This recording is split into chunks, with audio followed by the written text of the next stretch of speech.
البدع والأهواء، أهل البدع العقائدية وأهل البدع السياسية. نقول بيننا وبينكم السلف، بيننا وبينكم الكتب، كان فيقول البدع بيننا وبينكم. Bismillahirrahmanirrahim. Qala al-Imam an-Nawawi rahimahullahu ta'ala, Al-Hadisul Khamis wal Ishrin ba'da Sab'imi'ah.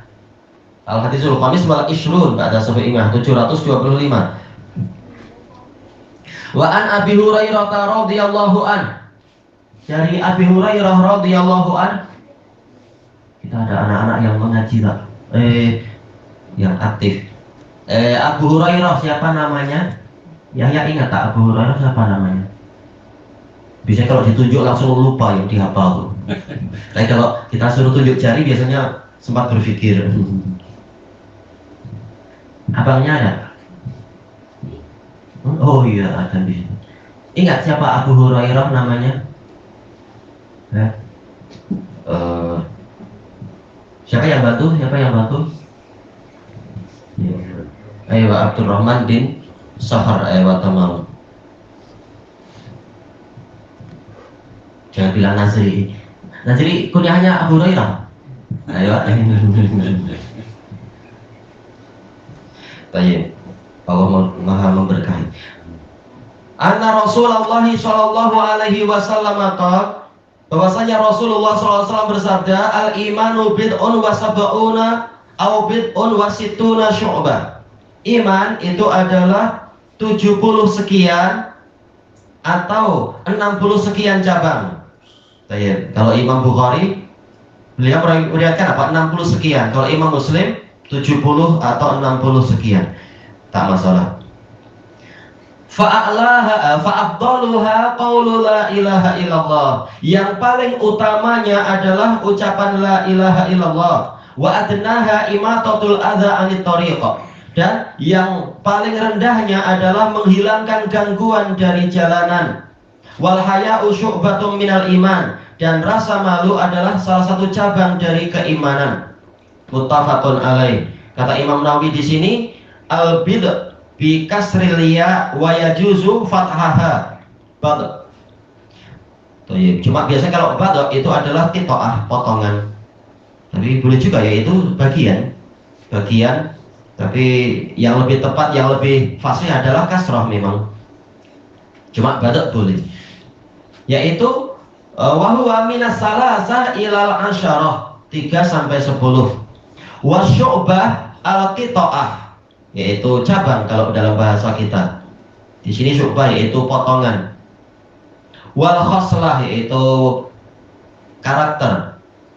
Wal imatah al-izalah yaitu menghilangkan. Wal adza ma yu'dhi yaitu sesuatu yang mengganggu atau menyakiti. Kahajar mungkin apa berupa bebatuan, wasyauk, duri, watin, tanah liat, mungkin apa yang basah-basah itu buat orang tergelincir misalkan. Waromat yaitu abu, ya kalau sedang ada jerebu jelas kasihan orang-orang yang lewat di jalanan dan seterusnya. Terutama saudara kita yang pakai motor jelas sering matanya terganggu. Dan yang lain-lain pakai basikal ke apa. Wa qadhar yaitu najis-najis. Dalam fikih qadhar itu seringnya maksudnya najis. Jelas ini mengganggu, naudzubillah. Wa nahwi dzalik dan yang seperti itu. Di sini Rasulullah SAW bersabda al-imanu bid'un wa sab'una aw bid'un wa sittuna syu'bah. Dijelaskan oleh Al-Khattabi rahimahullahu ta'ala di dalam kitab beliau A'lamul Hadits Syarah Sahih Bukhari. Ada dulu dicetak kalau yang di Damas berapa itu? 3 jilid saja. Karena beliau sekedar apa memberikan kesimpulan-kesimpulan dan pembahasan kata-kata sukar aja, tidak berdalam-dalam. Al-Khattabi rahimahullah, tapi menjadi rujukan. Rata-rata yang mensyarah kembalinya ke sana, baru memperluas. Kata beliau berarti ini menunjukkan bahwasanya iman itu memiliki banyak cabang. Makanya hakikatnya lafadznya itu ada kalimatnya ada lafadz tersembunyi yaitu al-iman, yaitu zu bid'in wa sab'ina syu'bah. Iman itu memiliki Iman itu memiliki 70 sekian cabang. Bukan iman itu 70 sekian cabang, tapi memiliki. Tapi kenapa memilikinya itu zu di sini dihapus, lalu mudhof ilaihnya dinaikkan ke depan? Kata beliau ini isyarat bahwasanya Nabi betul-betul menegaskan memang iman seperti itu, tidak seperti ucapan para ahlul bidah ya. Ini berarti Nabi membantah sebelum lahirnya para ahlul bidah, mengatakan iman adalah satu kesatuan, seperti ucapan orang-orang Khawarij, Mu'tazilah, dan yang sebaliknya itu orang-orang kebalikannya itu, yaitu orang-orang Murji'ah yang mengatakan iman adalah satu kesatuan. Kalau hilang sedikit saja semuanya akan hilang. Tak, iman bukan satu kesatuan. Bahkan iman bukan sekedar memiliki cabang, tapi memang betul-betul dia adalah sesuatu yang zatnya sendiri sudah bercabang-cabang sejak dari awal. Sehingga tak layak untuk orang yang hilang sebagian cabang langsung dikatakan oh dia murtad kafir. Tak, lihat cabang-cabang yang lain, cabang yang menjadi inti masih ada atau tidak.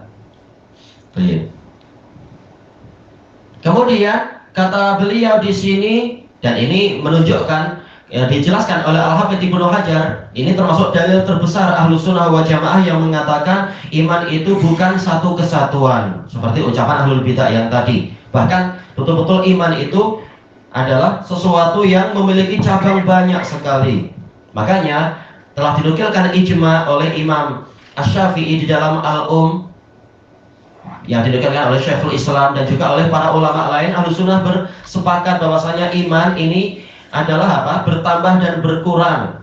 Bertambah dengan sebab amal soleh dan berkurang dengan sebab kemaksiatan. Bagaimana bertambah dan berkurang? Yaitu dipenuhinya cabang-cabang itu. Semakin banyak cabang yang dipenuhi, maka akan semakin sempurna imannya. Semakin banyak cabang yang ditinggalkan, maka akan semakin berkurang. Menunjukkan iman memang memiliki banyak cabang. Fa'afdaluha, ini sekarang fa tafsiliyah. Setelah tadi itu membicarakan masalah global, ini tadi lafban nasr, semula global kemudian diperinci. Perinciannya apa? Yaitu yang paling utamanya, paling tingginya adalah ucapan la ilaha illallah. Ini paling mendasar. Tetapi dengan sebab dia inilah, maka seluruh amal soleh itu menjadi meninggi. Kalau tidak ada dasar tauhid, maka amal yang lain akan gugur. Makanya dia paling utama sekaligus dalam lafaz yang lain paling tinggi. Padahal dia tempatnya paling dasar. Dia di dasar jantung kita, masalah tauhid.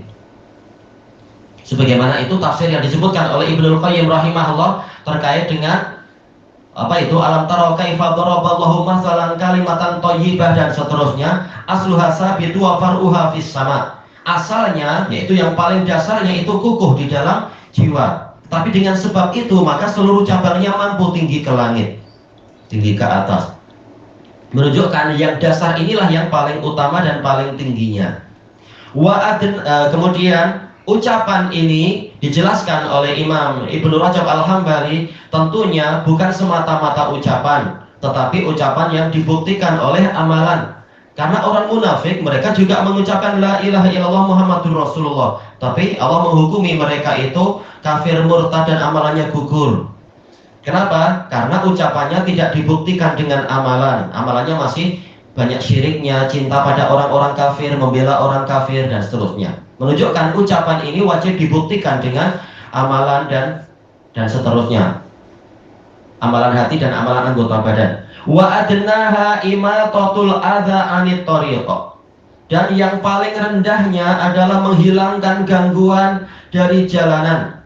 Baik. Disebutkan oleh Imam Ibnu Utsaimin rahimahullah dalam Syarah Riyadhis Shalihin, apabila menghilangkan gangguan di jalan saja ini menambah iman dan dia bagian dari cabang keimanan, padahal yang langsung terbayangkan menghilangkan gangguan ya ma'ruf yang tadi dicontohkan oleh Imam Nawawi tadi. Bagaimana dengan orang-orang yang menghilangkan gangguan dari perjalanan spiritual manusia, menghilangkan kesyirikan, menghilangkan kebid'ahan, menghilangkan syubhat-syubhat? Tentunya ini lebih utama di dalam menambah keimanan. Karena perjalanan spiritual itu lebih utama daripada perjalanan fisikal. Jelas, sekedar jalan kaki belum tentu ada pahala. Tapi perjalanan kita untuk mencari Allah Ta'ala itu lebih utama daripada perjalanan kaki biasa.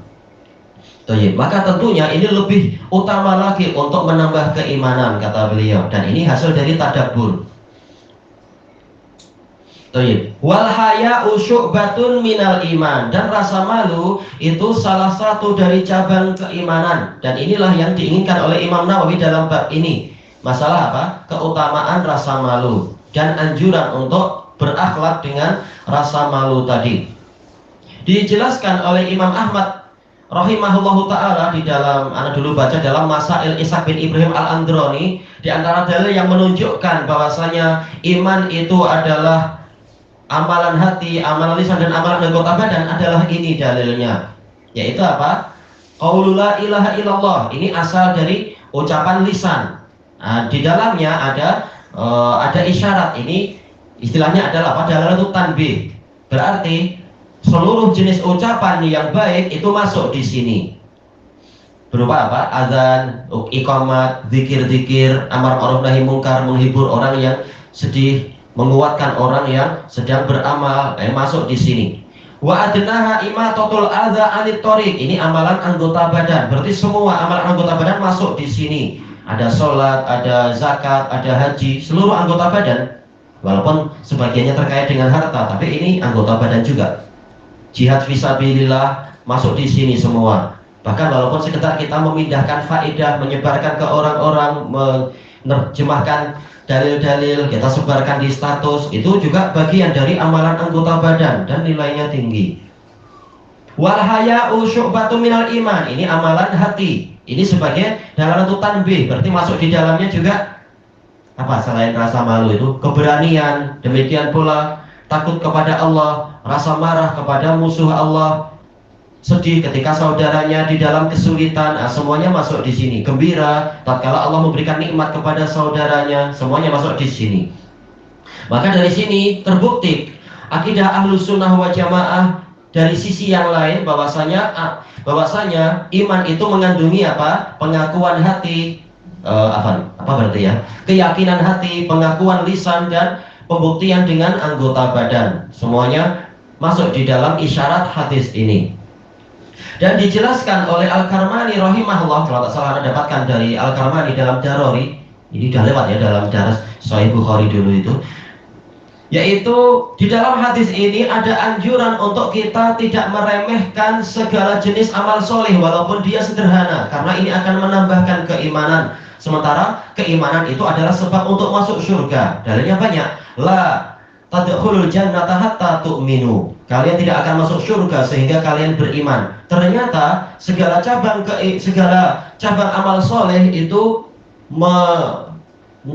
menambah keimanan, sehingga ini menjadi memperbesar tiket kita untuk masuk ke dalam surga. Nah, di dalam syarah hadis ini para ulama berusaha untuk meneliti, kalau iman itu memiliki 70 sekian cabang, berarti apa saja dia itu, rahasianya apa? Termasuk yang tertua membahas ini adalah Al-Khattabi, kemudian Ibnu Hubairah. Mereka adalah tokoh-tokoh yang termasuk paling tua di dalam pensyarahan hadis ini dengan perinciannya. Kemudian juga yaitu Imam siapa? Al-Karmani. Karmani jauh lebih tua daripada guru-gurunya Ibnu Hajar. Nah, kemudian guru-gurunya Ibnu Hajar yaitu Ibnu Mulakin Al-Misri, kemudian Ibnu Hajar sendiri, dan sebelum Ibnu Hajar yaitu siapa contohnya? Imam Ibnu Wazir Al-Yamani. Nah, beliau juga menyebutkan contoh banyak sekali cabang-cabang keimanan. Masing-masing berusaha untuk mencari. Tetapi apakah kita wajib untuk tahu semuanya? Dijelaskan oleh Al-Hafidh rahimahullah, kita tidak diwajibkan untuk mengetahui semuanya. Makanya Nabi tidak mendatangkan dalil bahwasanya kita wajib untuk tahu dan tidak menyebutkan semuanya. Hanya saja para ulama yang berijtihad mencari dengan dalil-dalil yang ada untuk mengetahui cabang iman itu apa saja. Termasuk yang tertua tentunya Baihaqi ya. Dan yang sebelum Baihaqi itu Al-Hulaimi. Tentang apa Syu'abul Iman itu. Al-Hulaimi bahkan membuat kitab khusus, lalu dijabarkan dengan dalil yang banyak sekali oleh Al-Baihaqi. Baik, ilahuna wallahu a'lam.